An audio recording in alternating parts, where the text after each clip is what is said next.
Hello guys, আশা করি সবাই ভালো আছো। আজকের এই ভিডিওতে আমি আলোচনা করব বেনিতো সেরেনো এই নোভেলাটি নিয়ে।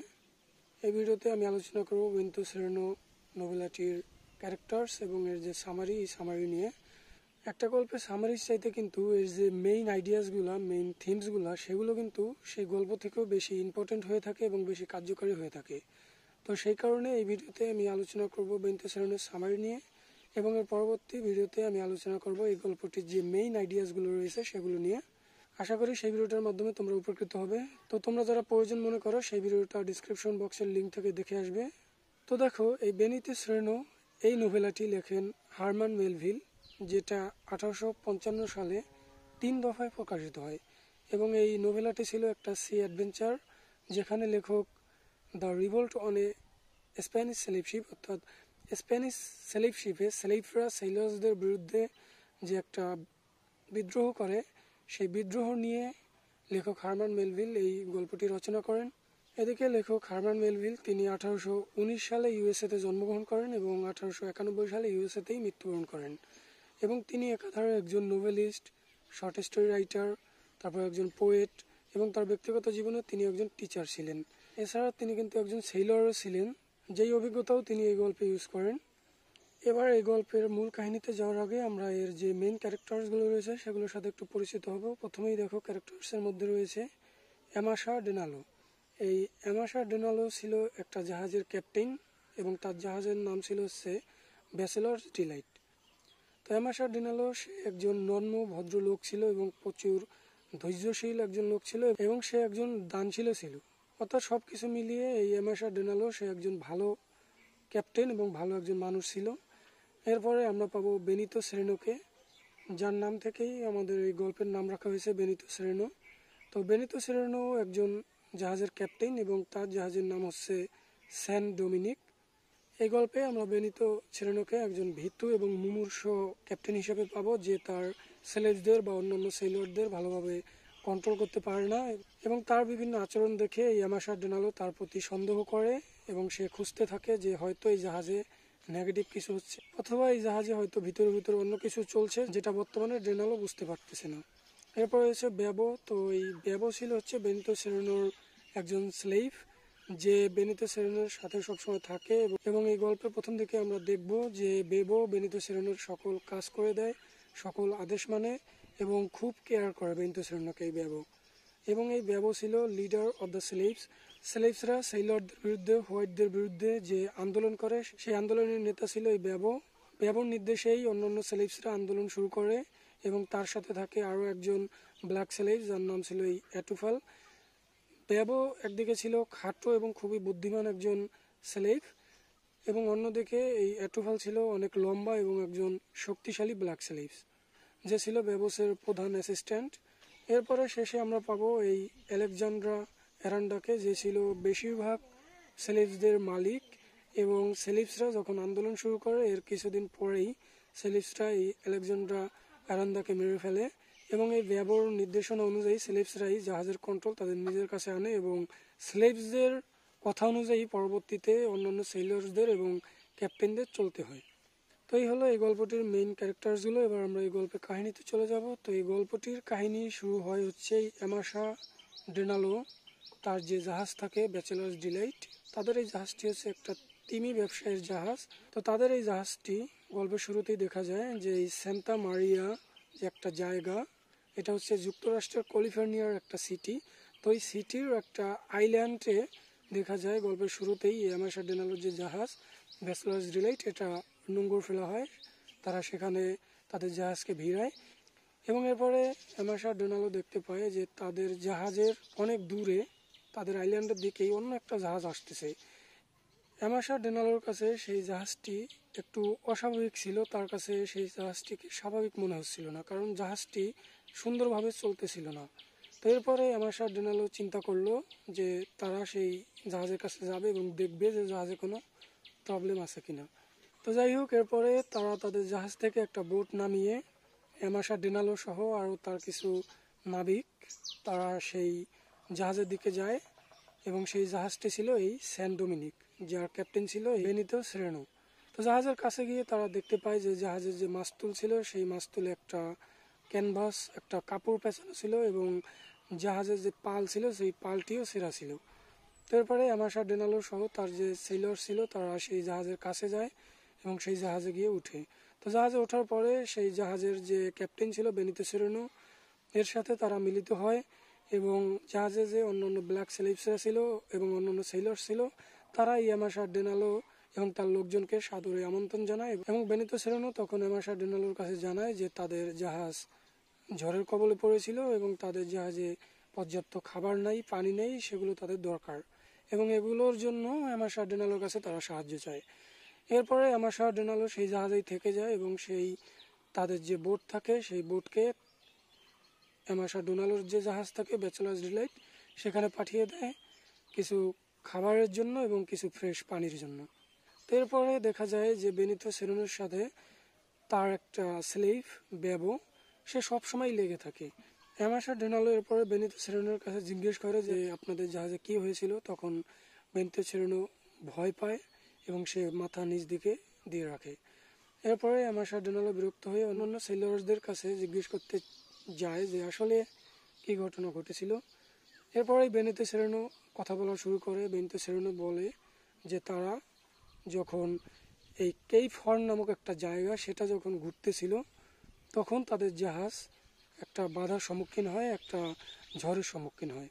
তো এই কেপ হর্ন জায়গাটি হচ্ছে তোমার চিলির যে সমুদ্র সৈকত সেই সমুদ্রের একটা জায়গা। তো সেই জায়গাটা যখন তারা পার হইতেছিল তখন নাকি তাদের জাহাজ ঝড়ের কবলে পড়ে এবং ঝড়ের কবলে পড়ার পরে তাদের জাহাজ গভীর সমুদ্রে চলে যায়। এরপরে তারা তাদের জাহাজ ডুবে যাবে এই ভয়ে তাদের জাহাজকে খালি করার জন্য তাদের যে ফ্রেশ ওয়াটার থাকে, ফ্রেশ ওয়াটারের যে কন্টেনার থাকে সেই কন্টেনারকে ফেলে দেয় এবং অনেক খাবার দাবারও ফেলে দেয় যেন তাদের জাহাজ অনেক হালকা হয় এবং তারা যেন এই ঝড়ের কবল থেকে তাদের জাহাজকে বাঁচাতে পারে। এরপরে তারা যখন গভীর সমুদ্রে চলে আসে এরপরে তারা অনেকবারই পোর্টে তাদের জাহাজকে ভিড়াতে যায় কিন্তু ব্যাড ওয়েদারের কারণে তারা তাদের জাহাজকে কিনারে নিতে পারে না। এরপরে খাদ্যের অভাবে এবং বিভিন্ন রোগের কারণে অনেক সেলিভসরা এবং অনেক সেলার্সরা মারা যায় এবং এরপরে এমাশা ডোনালো আরও জানতে পারে যে বেশিরভাগ ব্ল্যাক সেলিভদের যে মালিক ছিল আলেকজান্দ্রো অ্যারান্ডা সেও ওই ঝড়ের পরে জ্বরের কারণে মারা যায়। এরপরে এমাশা ডোনালো বেনিতো সেরেনোকে আশ্বাস দেয় যে যা যা দরকার সব কিছু তাদের জাহাজের জন্য এই এমাশা ডোনালো দেবে। তাদেরকে আরও সেলার্স দেবে, তাদেরকে খাবার দেবে, ফ্রেশ ওয়াটার দেবে এবং নতুন পালও এই এমাশা ডোনালো তাদেরকে দেবে। তো এগুলো শুনে বেনিতো সেরেনো অনেক খুশি হয়, উৎফুল্ল হয় এবং তার মনে আশা জাগে এবং এদিকে বেবো বেনিতো সেরেনোকে পাশে ডেকে নিয়ে এত খুশি হওয়ার জন্য নিষেধ করে। এরপরে বেনিতো সেরেনো আবার এমাশা ডোনালোর কাছে ফিরে আসে খুবই মনমরা হয়ে। তো যাই হোক এরপরে এমাশা ডোনালো কিছু সন্দেহ করে এবং প্রথমে এমাশা ডোনালো এই জাহাজের স্লেভদের যারা যে আচরণ পায় যে স্লেভসরা এমাশা ডোনালোর যে লোকজন ছিল তাদেরকে সাদরে আমন্ত্রণ করে এবং সেলার্সরা বা বেনিতো সেরেনো এমাশা ডোনালোকে যেই কথাগুলো বলে সেগুলোতে অন্যান্য যে ব্ল্যাক সেলিভসরা তারা সমর্থন করে এবং এরপরে এমাশা ডোনালো দেখতে পায় যে ব্ল্যাক সেলিভসরা যারা সেলার্স থাকে হোয়াইট সেলার্স তাদেরকে অনেক কেয়ার করে এবং বেবোর যে বেনিতো সেরেনোর প্রতি আচরণ সেটা দেখে তো এমাশা ডোনালো অন্য কোনো নেগেটিভ চিন্তাই করে না। এমাশা ডোনালো চিন্তা করে যে এই জাহাজে যারা সেলার্স আছে তাদের থেকে ব্ল্যাক সেলিভদের সংখ্যা বেশি। তো ব্ল্যাক সেলিভদের সংখ্যা বেশি থাকা সত্ত্বেও এবং ব্ল্যাক সেলিভসরা বেশি শক্তিশালী হওয়া সত্ত্বেও ব্ল্যাক সেলিভসরা সেলারদের সাথে খুবই ভালো আচরণ করে, অমায়িক আচরণ করে এবং বেবোকে দেখতে পায় যে বেবো বেনিতো সেরেনোকে খুবই মানে প্রত্যেকটা কথা শোনে এবং যখনই বেনিতো সেরেনোর যা কিছু প্রয়োজন হয় বেবো সাথে সাথে সেগুলো হাজির করে দেয়। তো এগুলো দেখে এমাশা ডোনালো খুবই খুশি হয় এবং সে ব্ল্যাক সেলিভসদের মনে করে খুবই শান্ত মানুষ এবং সে শান্ত প্রাণীর সাথে ব্ল্যাক সেলিভসদের তুলনা দেয়। সে মনে মনে ভাবে যে এরা কত শান্ত, কত সুন্দরভাবে তাদের মালিকদেরকে মানছে। তো যাই হোক এরপরে এমাশা ডোনালো বেনিতো সেরেনোর জাহাজে থাকতে থাকে এবং সে আস্তে আস্তে কিছু নেগেটিভ বিষয় দেখতে পায়। সে দেখতে পায় যে একটা ছোট্ট ব্ল্যাক সেলিভস সে একটা কেবিন বয়কে, একটা হোয়াইট সেলরকে ছুরি দিয়ে আঘাত করে, ছুরি দিয়ে জখম করে, কিন্তু বেনিতো সেরেনো সহ অন্যান্য সেলরদের এটা দেখতে পেয়েও সেটাকে এড়িয়ে যায়। তো এটা দেখার পরে এমাশা ডোনালো বেনিতো সেরেনোকে জিজ্ঞেস করে যে সে এটা কেন থামাচ্ছে না বা এর বিচার কেন সে করছে না। তারপরে বেনিতো সেরেনো স্টপ হয়ে যায় এবং সে আর উল্টো এমাশা ডোনালোকে জিজ্ঞেস করে যে তাদের জাহাজে আসলে কতজন লোক আছে এবং রাতে তারা সবাই এই সেন্ট ডোমিনিক জাহাজে আসবে কিনা। তো এটা শুনে এমাশা ডোনালো আরও সন্দেহ করে এবং সে বারবার সন্দেহ করলেও সেটা সে আবার বাদ দিয়ে দেয়, সেটা সে মাথা থেকে ঝেড়ে ফেলে যে হয়তো এটা স্বাভাবিকই হচ্ছে। তারপরে যখনই এমাশা ডোনালো এই জাহাজ সম্পর্কে পজিটিভ চিন্তা করে, সে ভাবে যে স্বাভাবিকই হয়তো রয়েছে, এরপরেই সে আবার নেগেটিভ কিছু দেখতে পায়। তো এক পর্যায়ে এমাশা ডোনালো দেখতে পায় যে দুইজন ব্ল্যাক স্লেভস একজন হোয়াইট সেলার্সকে ধরে নিচে ফেলে দেয় এবং এরপরে আবার সে যখন বেনিতো সেরেনোকে জিজ্ঞেস করে যে সে এটা ফিরাচ্ছে না কেন, তখন বেনিতো সেরেনো বলে যে বেবো একে রক্ষা করবে। তো যাই হোক, এরপরে এমাশা ডোনালো আরও অনেক নেগেটিভ বিষয় দেখতে পায়। সে দেখে যে যারা হোয়াইট সেলার্স আছে তারা কেমন করে যেন এই ডোনালোর দিকে তাকিয়ে থাকে, মনে হয় যে ডোনালোর কাছে তারা কিছু বলতে চায়। তো এগুলো দেখার পরে এমাশা ডোনালোর যে সন্দেহ থাকে সেটা আরও বৃদ্ধি পায় এবং সে মনে মনে এবার অনেকটা নিশ্চিত হয় যে হয়তো এই জাহাজে অন্য কিছু চলছে। এক পর্যায়ে এমাশা ডোনালো বেনিতো সেরেনোর সাথে লাঞ্চ করে এবং লাঞ্চের সময় সে চিন্তা করে যে এই সব কিছু সম্পর্কে এমাশা ডোনালো জিজ্ঞেস করবে এবং এমাশা ডোনালো বেনিতো সেরেনোকে এই কেপ হর্নের যে জায়গা সেই জায়গা সম্পর্কে আবার জিজ্ঞেস করে। তো তখন বেনিতো সেরেনো বলে যে কেপ হর্ন, এই কথা আমি কখন বলেছি তোমাকে? তো তখন তো এমাশা ডোনালো আরও অবাক হয় এবং এমাশা ডোনালো বেনিতো সেরেনোর সাথে নিরিবিলি একাকী কথা বলার জন্য চেষ্টা করে, কিন্তু সবসময়ই বেবো এই বেনিতো সেরেনোর কাছাকাছিই থাকে। এই কারণে এমাশা বেনিতোর সাথে প্রাইভেটলি কথা বলতে পারে না এবং এমাশা এটাও চিন্তা করে যে অন্যান্য সেলার্সরা যেরকম বেনিতো সেরেনোকে মানে এবং অন্যান্য সেলারদেরকে বেনিতো সেরেনো যখনই চায় ডিসমিস করে দেয়, তাহলে বেবোকে কেন সে ডিসমিস করতে পারে না বা বেবোকে সে কেন নিজের কাছ থেকে দূরে সরিয়ে নিতে পারে না। তো এই বিষয়গুলো ডোনালো ভালোভাবে লক্ষ্য করে এবং তার সন্দেহ আস্তে আস্তে আরও বাড়তে থাকে। তো যাই হোক, এভাবে ডোনালো বেনিতো সেরেনোর জাহাজে সময় কাটাতে থাকে এবং বিভিন্ন ঘটনা, বিভিন্ন সিনারিগুলো দেখে তার মনে সন্দেহ আরও প্রগাঢ় হয় যে এই জাহাজে হয়তো আমি যেমনটা দেখতেছি এর আড়ালে অন্য কিছু চলছে। এরপরে এমাশা ডোনালো বেনিতো সেরেনোর কাছে আবারও এই কেপ হর্নে কী হয়েছিল, আসল ঘটনা কী সেগুলো জানতে চায় এবং অন্যদিকে বেবো এসে বেনিতো সেরেনোকে বলে যে তার দৈনিক যে সে শেভ করে সে শেভের সময় হয়ে গেছে এবং বেবো বেনিতো সেরেনোকে শেভ করে দেয়। বেবো যে সুন্দরভাবে বেনিতো সেরেনোকে শেভ করে দেয় এটা দেখে সে বেবোর প্রশংসা করে এবং বেবোর আচরণ দেখেও এমাশা বেবোর প্রশংসা করে। তখনই হঠাৎ করে বেবোর হাতে যে খুর থাকে সেই খুরে বেনিতো সেরেনোর গাল কেটে যায়। তো খুরে যখন বেনিতো সেরেনোর গাল কেটে যায় তখন তাকে খুবই ভীতু এবং খুবই ভয়ঙ্কর একজন লোকের মতো দেখা যায়। তো এটা দেখে এমাশা ডোনালো আরও বেশি অবাক হয় এবং তার যে সন্দেহ সেটা আস্তে আস্তে আরও বাড়তে থাকে। এমাশা ডোনালো এই ঘটনার আগে বেনিতো সেরেনোকে বারবার দেখতে পায় যে সে স্লেভদের কানে কানে কথা বলছে, সেলার্সদের কানে কানে কথা বলছে।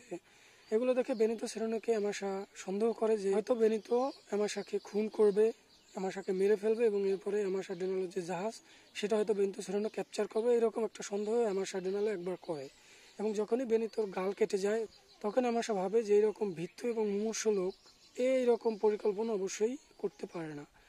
তো যাই হোক, এরপরে সমুদ্রে আবার বাতাস বইতে শুরু করে এবং এই এমাশা ডোনালো বেনিতো সেরেনোর যে জাহাজ সেন্ট ডোমিনিক এটা চালানো শুরু করে এবং সে এই সেন্ট ডোমিনিক জাহাজটি চালিয়ে এই ব্যাচেলার্স ডিলাইট অর্থাৎ এমাশা ডোনালোর যে জাহাজ সেই জাহাজের কাছে নিয়ে যায় এবং সেখানে গিয়ে তার যে সেলার্স থাকে তাদেরকে নির্দেশ দেয় পর্যাপ্ত খাবার, ফ্রেশ ওয়াটার এবং যে জিনিসপত্রগুলো প্রয়োজন বেনিতো সেরেনোর জাহাজের জন্য সেগুলো যেন একটা বোর্ডে করে বেনিতো সেরেনোর জাহাজের কাছে নিয়ে আসে।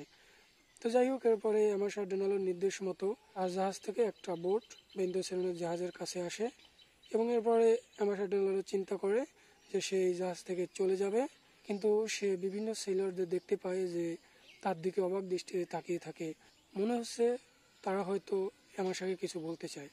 কিন্তু এমাশা এগুলোকে অতটা ভালোভাবে কেয়ার দেয় না, কারণ এমাশা ছিল একজন খুবই ধৈর্য এবং নম্র লোক। সে এই সেন্ট ডোমিনিক জাহাজের বিভিন্ন ঘটনা, বিভিন্ন সিনারি দেখে সন্দেহ করলেও, নেগেটিভ কিছু ঘটতেছে এরকম মনে করলেও সেই ব্যাপারগুলোকে অতটা সিরিয়াসলি নেয় না। তো যাই হোক, এরপরে এমাশা ডোনালো যখন চলে যাবে সেন্ট ডোমিনিক জাহাজ থেকে, যখন সে এই জাহাজ থেকে তার বোর্ডে নামে তখনই তার পিছনে পিছনে এই বেনিতো সেরেনো তার বোটে লাফ দেয় এবং সাথে সাথে দেখা যায় যে বেবেও একটা ড্যাগার নিয়ে সেই বোটে লাফ দেয়।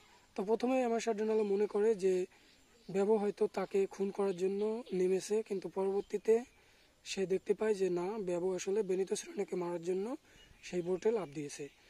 তো এরপরে বেবোর হাত থেকে অ্যামাশা ডোনালোর যে লোকজন থাকে, যে সেলার্স থাকে, যে আর্মস থাকে, তারা বেনিতো সেরেনোকে বাঁচায় এবং বেনিতো সেরেনো অ্যামাশা ডোনালো তার লোকজন নিয়ে তাদের যে জাহাজ ব্যাচেলার্স ডিলাইট এই জাহাজে চলে যায় এবং অ্যামাশা ডোনালো তার অনেক লোকজন এই সেন্ট ডোমিনিক জাহাজে পাঠায় এবং সেই জাহাজকে ক্যাপচার করতে বলে। এরপরে অ্যামাশা ডোনালোর লোকজন এসে সেন্ট ডোমিনিক জাহাজের যে লোকজন থাকে, যে ব্ল্যাক সেলিভস থাকে, তাদের সাথে মোটামুটি একটা যুদ্ধ করে। এতে অ্যামাশা ডোনালোর কিছু লোকজন মারা যায় এবং অনেক ব্ল্যাক সেলিভসরা মারা যায় এবং তারা সেখানে এই বেবোকে ক্যাপচার করে। তো এরপরে এই গল্পের কাহিনী আমরা দেখতে পাই একটা কোর্টে, যেই কোর্টে বেনিতো সেরেনো আসলে ওই জাহাজে কি ঘটনা ঘটেছিল সেই ঘটনা বলে। বেনিতো সেরেনো বলে যে আসলে হঠাৎ করে জাহাজে যারা ব্ল্যাক স্লেভ ছিল তারা এই বেবোর নির্দেশনা অনুযায়ী এবং এই এটুফালের দেওয়া সাহসের কারণে তারা হঠাৎ করেই বিদ্রোহ শুরু করে এবং সেই বিদ্রোহের কারণে বেবোর নির্দেশনা অনুযায়ী তারা অনেক হোয়াইট সেলার্সদের মেরে ফেলে, অনেক ক্যাপ্টেনদের মেরে ফেলে এবং তারা জাহাজকে তাদের নিজের কন্ট্রোলে নিয়ে যায়। এর পরবর্তীতে তারা বিভিন্ন সময়ে বিভিন্ন হোয়াইট সেলার্সদের ক্যাপ্টেনদের মেরে ফেলতো, তাদের নির্যাতন করত এবং তারা নিজেরা যেহেতু জাহাজ ভালোভাবে পরিচালনা করতে পারে না, এই কারণে তারা সব হোয়াইটদের সব ক্যাপ্টেনদের কিন্তু মারেনি। তারা তখন বেনিতো সেরেনোকে বলে যে তারা হচ্ছে সেনেগাল যেতে চায়। তো এই কারণে তারা বেনিতো সেরেনো সহ অন্যান্য ক্যাপ্টেনদের জীবিত রাখে যেন তারা জাহাজকে এই সেনেগালে পৌঁছে দেয়। তারপরে বেনিতো সেরেনো বারবার বিভিন্ন পোর্টে তাদের জাহাজকে ভিড়াতে চাইলেও এই বেবো সেটা করতে দেয় না। তারপরে তাদের জাহাজ যেহেতু খাবারের সমস্যায় ছিল, ফ্রেশ ওয়াটারের সমস্যায় ছিল, এরপরে বেনিতো সেরেনো বেবোকে বলে যে তাদের জাহাজ এই সেন্ট মারিয়া এই দ্বীপে ভিড়াবে। তো এখানে বেনিতো সেরেনো বলে যে সে একটা পরিকল্পনা করে রেখেছে যে সেন্ট মারিনা থেকে তারা হয়তো খাবার টাবার, পানি এগুলো জোগাড় করতে পারবে। মূলত বেনিতো সেরেনো এই সেন্ট মারিয়া দ্বীপের দিকে জাহাজ এনেছে কারণ সে ভেবেছে যে এখানে এসে অনেক জাহাজরাই নোঙর ফেলে, তো তারা যদি এই দ্বীপের কাছে তাদের জাহাজকে রাখে তাহলে অন্যান্য জাহাজ এসে যদি তাদেরকে সাহায্য করে। তো সেই কারণেই বেনিতো সেরেনো এই সান্তা মারিয়া যে দ্বীপ, এই দ্বীপের দিকে তাদের জাহাজকে নিয়ে আসে। তো যাই হোক, এতদিন হোয়াইট সেলার্সরা, ক্যাপ্টেনরা কতটা নির্যাতনের মধ্যে ছিল, এই ব্ল্যাক সেলেভসদের, এই বেবো, এটুফাল এদের নিয়ন্ত্রণে ছিল, এদের নির্যাতনের মধ্যে ছিল, সেগুলো সে কোর্টে স্বীকার করে এবং সে বলে যে হোয়াইট সেলার্সরা এতদিন হচ্ছে ব্ল্যাক সেলেভসদের ছায়ার নিচে ছিল। তো যাই হোক, কোর্টে এরপরে বেবোকে কোনো কথাই বলতে দেওয়া হয় না, বেবোকে এরপরে মৃত্যুদণ্ড দেওয়া হয় এবং বেবোর যে মাথা সেটা একটা কাঠের সাথে ঝুলিয়ে দেওয়া হয়। তো কোর্টে বসে বেনিতো সেরেনো আরও একটা গুরুত্বপূর্ণ কথা বলে যে এক পর্যায়ে, যেটা তোমাদের আগেই বলেছি, যে বেশিরভাগ সেলেজদের যে মালিক থাকে আলেকজান্ড্রা অ্যারান্দা, এই আলেকজান্ড্রা অ্যারান্দাকেও কিন্তু এই ব্ল্যাক সেলেজরা মেরে ফেলে এবং তাকে মেরে তার যে লাশ থাকে সেই লাশকে আবার তারা জাহাজের যে মাস্তুল থাকে সেই মাস্তুলে ঝুলিয়ে রাখে, যেন এই লাশ দেখে অন্তত অন্য যে হোয়াইট সেলাররা থাকে তারা সবসময় ভয়ে থাকে, তারা সবসময় যেন ব্ল্যাক সেলারদের মেনে চলে। এবং যখন অ্যামাশা ডোনালোর লোকজন তাদেরকে উদ্ধার করে, হোয়াইট সেলারদের উদ্ধার করে, তখন তারা যে জাহাজের মাস্তুল একটা কাপড় দিয়ে ঢাকা থাকে, তখন তারা দেখে যে সেই কাপড়ের নিচেই আলেকজান্ডার অ্যারান্দার যে কঙ্কাল, সেই কঙ্কাল ছিল এবং যে কাপড় দিয়ে তাদের জাহাজের মাস্তুলটি ঢাকা ছিল সেই কাপড়ের নিচে কিন্তু লেখা ছিল যে ফলো দ্য লিডার। তো যাই হোক, এরপরে তো বেনিতো সেরেনোর জবানবন্দি পাওয়ার পরে বেবোকে মৃত্যুদণ্ড দেওয়া হয় এবং তার যে মাথা থাকে সেই মাথাকে একটা কাঠের সাথে বেঁধে সবাইকে দেখানো হয়। এরপরে বেনিতো সেরেনোর সাথে ঘটে যাওয়া এই যে কাহিনীগুলো, এই যে অস্বাভাবিক ঘটনাগুলো, এগুলো বেনিতো সেরেনো বেশি দিন আর সহ্য করতে পারে না, সেও বেশি দিন বাঁচতে পারেনি। এই ঘটনার মাত্র 3 মাস পরেই সে মারা যায়। তো গল্পের শেষে এরকম বলা হয় যে সেও তার যে লিডার থাকে সেই লিডারকে ফলো করেছে। তো এই হলো বেনিতো সেরেনো এই গল্পটির সামারি। আশা করি তোমরা বুঝতে পেরেছো। আর এদিকে তোমরা এই গল্পটির যে মেইন আইডিয়াস বা মেইন থিমসগুলো সেগুলো দেখতে পাচ্ছ, যেগুলো নিয়ে আমি পরবর্তী ভিডিওতে আলোচনা করব। ভিডিওটি ভালো লাগলে চ্যানেলটি সাবস্ক্রাইব করবে, ভিডিওতে একটা লাইক দেবে। তো ভালো থাকো সবাই, আজকের মতো এই পর্যন্তই। Good bye.